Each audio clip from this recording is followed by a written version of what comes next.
Continuing with the CityGen scene 7-3, I want to show you some additional techniques that are really useful to add even more geometry, more to the look of the buildings. A lot of different things you can do for more control and placement of additional objects. The first thing I want to show you involves using our baked preview object, where first I'm just going to create a copy and paste it just to have left over, and we can bring that into the old null object that was used just to store additional objects in. If we go to the building preview and switch over to the polygon mode, well, we already split the toppers from this and created a new object. So these polygons are still left over, and what we can do is just delete them. Now, if you already went ahead and made a different selection, we still have the selection tag available for those, so you can use that tag to reselect them just by making sure nothing else is selected and then hitting select polygons. I'm going to switch over to the point mode and just make sure we don't have any extra points, but it looks like all of those points are still left over because the way I deleted them, I just hit delete instead of using one of the other commands. We could use dissolve to remove the points. Instead, what I'm going to do, we could just switch to the model mode, go to functions, optimize, and remove the points and unused points. And now all of those are gone.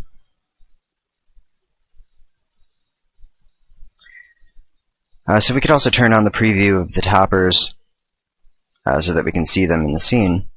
What I'm going to do now is use those floor levels that we have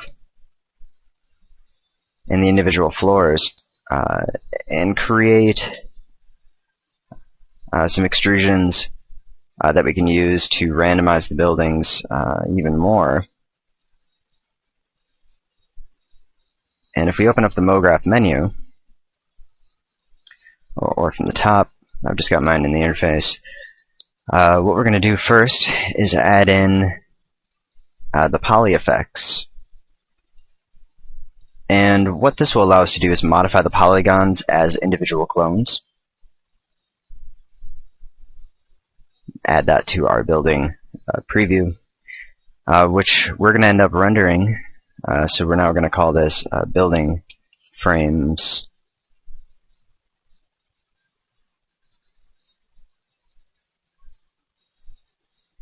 I'm just going to zoom in a little so we can see what's going on.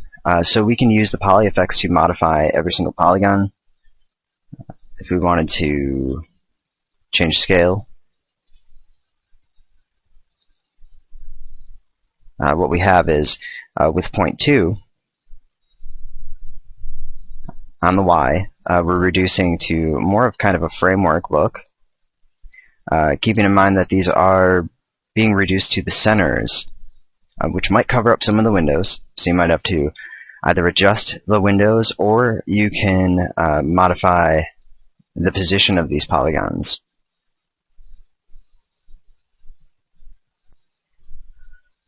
And before I move on any further, I'm going to select the buildings.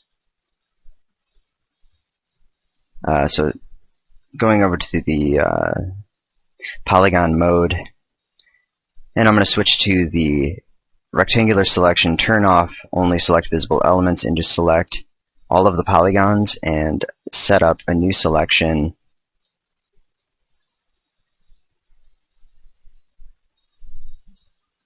We'll call it sides.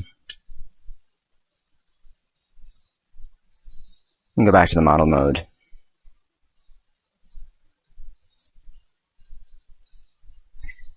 So now what we can do is expand beyond the PolyFX and add an Extrude deformer. So that's going to extrude all of our polygons. Going to set this to 1 step per step. And under transform, set the Z to 1. And right now we're being scaled 0.98 by default. Now the one thing you're going to notice is that there are going to be separations.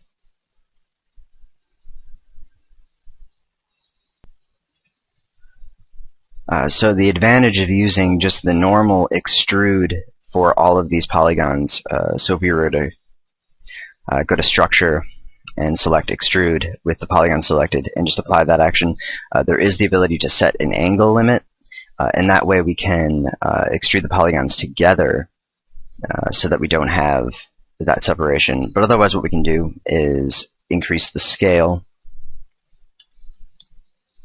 of the extrusion to connect them if that is going to be really possible. We might be able to get close, but it is going to be difficult to get it exact.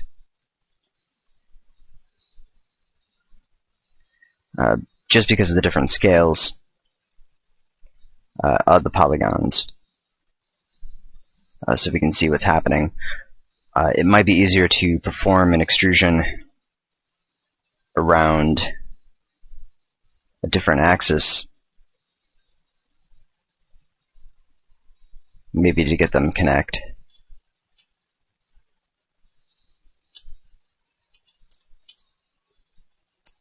It doesn't look like that's really going to work for us.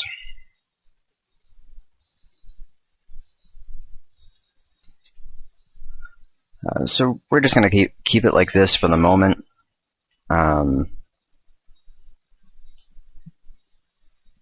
It'll still give us some extra geometry. Make sure that's turned on for the render. And actually, we can go back to our preview and turn that on so that we can see the original buildings.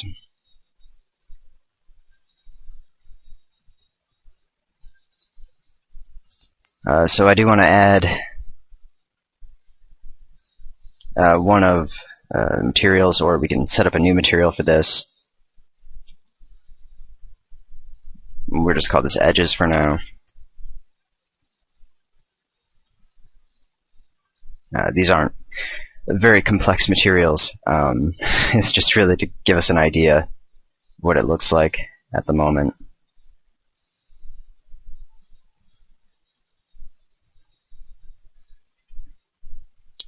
But you can see a lot more variation now with the buildings, where we've got some nice framework, a lot more geometry added. Like I said, just the way those edges are set up doesn't quite work having them connected. So there are other ways to do this. Because this is basically applying the same extrusion to everything, it would be easier just to use the normal extrusion. But I'm going to show you how you can randomize this a little more so that it isn't exactly the same on every single extrude step. You'll be able to get a lot more control because now we have the PolyFX added to that. First of all, that extrusion step I don't want to be quite so large. And now if I wanted to basically perform a random selection of polygons to have showing for this extrusion, if you do have the Chestnuts plugin, you can perform a random polygon selection that way. There is a link to the plugin included with the training to download it. It is very useful creating random selections. But you can also use PolyFX in order to create a random selection. The way this is done is if we go to the effectors list, we do need something to affect it. We could use a random effector or a shader effector. Those work pretty well. I'm going to go ahead and add a random effector. Turn off position, set it to scale, we can set this to uniform, absolute, and then we need to change the transformation mode.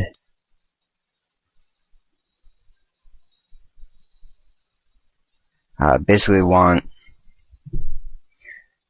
the selection to be either on or off rather than individual sizes between.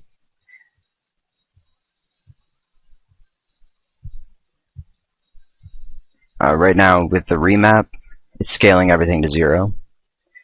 We do want it to be more random. So we just need to find something that is going to allow us to do that. And we might just have to use a shader effector. Otherwise, I'm just going to go back really quick, use the absolute mode, and see if we can modify our minimum and maximum value to get more of an on or off type effect.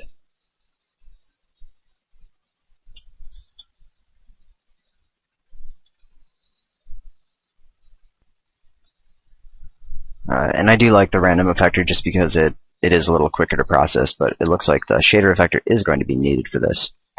So we'll select the PolyFX, add in the shader effector,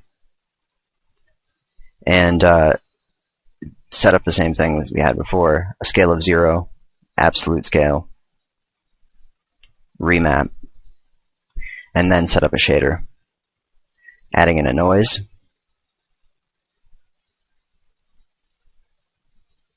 and then picking something that's going to give us a good variation.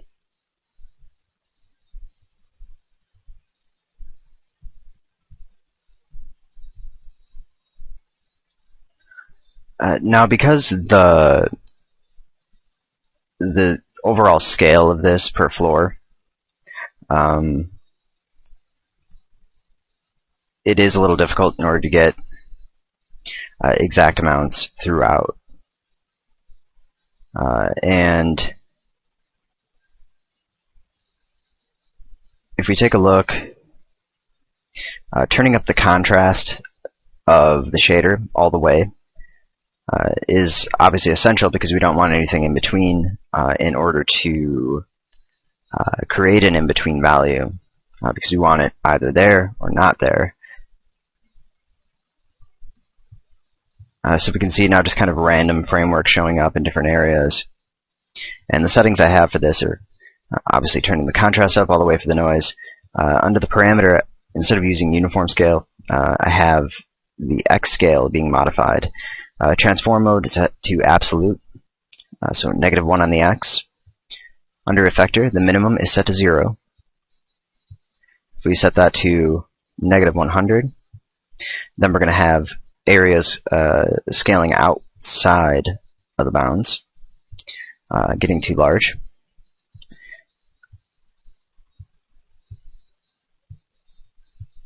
And in the fall off, sometimes turning it to invert will produce a pretty nice look, but in this case it's just going to turn them all on. So now we just have kind of a random selection being created, and if you need to modify the shader to try to get more of the building instead of just specific sections, to try to get it all the way around, we can modify the shader and the scale.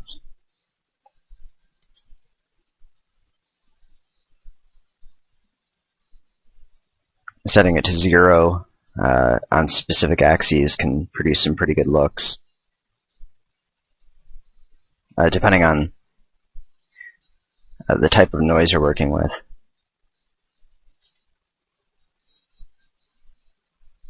So you can see modifying, playing around with that.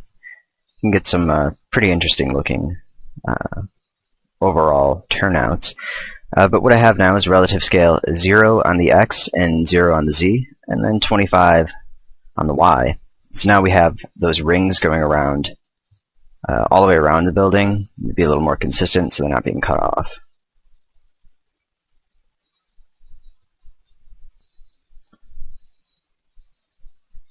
And if we were to go ahead and bake this to apply this extrusion step, to create a single model out of these extrusions.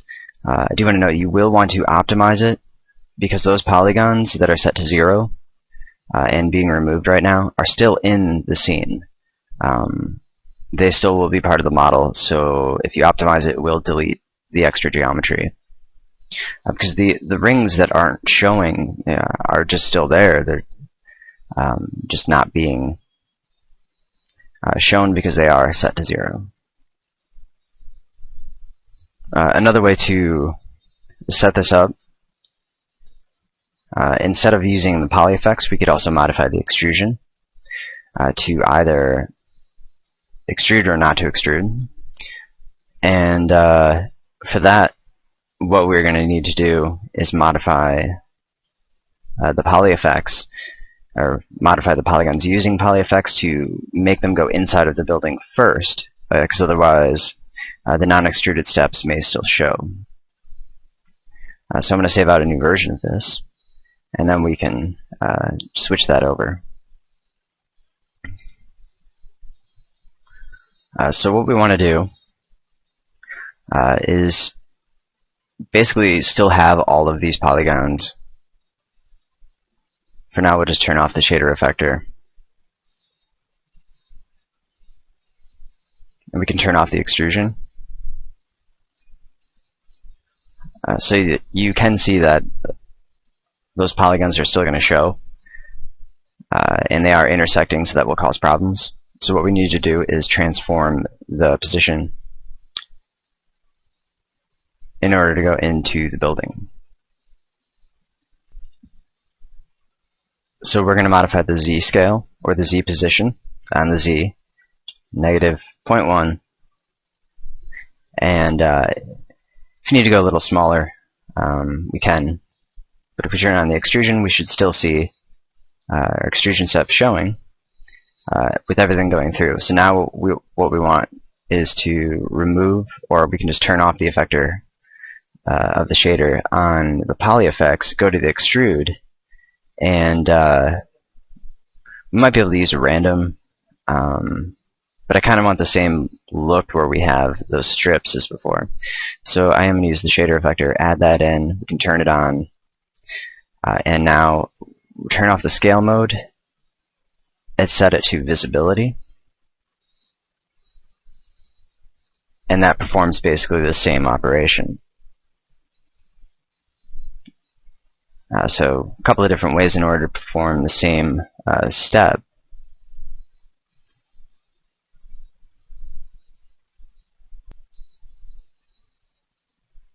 If we want to randomize the scale of the strips, one thing we can do is go to the PolyFX. We can turn on the shader effector. Or actually, it would probably be better to set up a new effector because that one is now controlling the extrusion. So we'll add in a random effector. So that is just affecting the PolyFX, not the extrusion. Set it up to randomize or control the scale. And then you can set which scales you want to modify. If we modify just the Y, you can see that we now have a variation in the overall look of each of those strips. You will want to make sure that the minimum is set to 0, so if the value is over 1, that it's not removing the polygons. And then we do have to use a shader effector, which will work better if you want them to be consistent throughout around the model, around each building. Because right now it is stepped up differently throughout. So you could also just copy and paste that other shader effector. Now, if we wanted to use the normal extrusion and bake this out to be a separate model,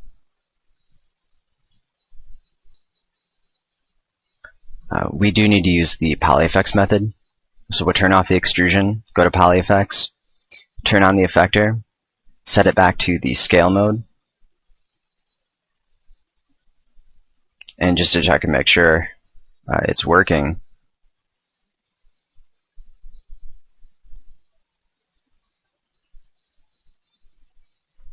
we can turn off the shader effector on the extrusion and just see how that looks.